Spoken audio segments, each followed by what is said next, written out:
This is just a short video on how to install the Google keyboard, GBoard, to your BYD Atto 3 to replace the default keyboard application, as I believe it doesn't work very well. It's very clunky and not laid out well. So by default, if you bring up the keyboard here, right, you have to press and hold a key to bring up the numbers. There's no borders around the keys or anything, and it's not very customizable. Not to mention that you can't add a second or third language, which is very annoying. So what you can do is install the application from Aurora Store first.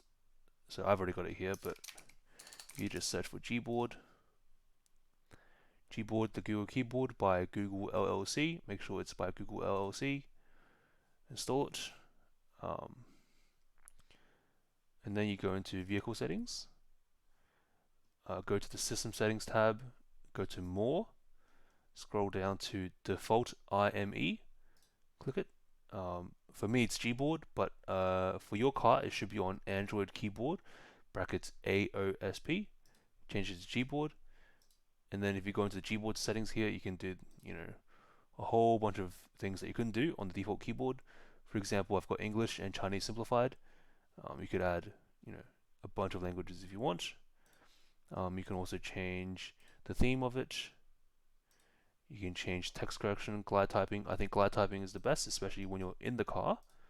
Instead of tapping each individual key once, you can just go, for example, G and then swipe for Google, right? F, swipe this for Facebook. Y, swipe this. Oops. Y, swipe this for YouTube. So a lot easier to use than the stock keyboard app. You can also install it from the application on my iCloud Drive link in the description of this video, but that's likely out of date depending on when you're watching this video. So I highly recommend you watch my how to install Aurora Store video, and once you install that, go into Aurora Store here and then GBoard and install it this way. And this way you can keep it up to date, because there's an updates tab here. It'll show you what apps you have that's out of date. Thanks for watching.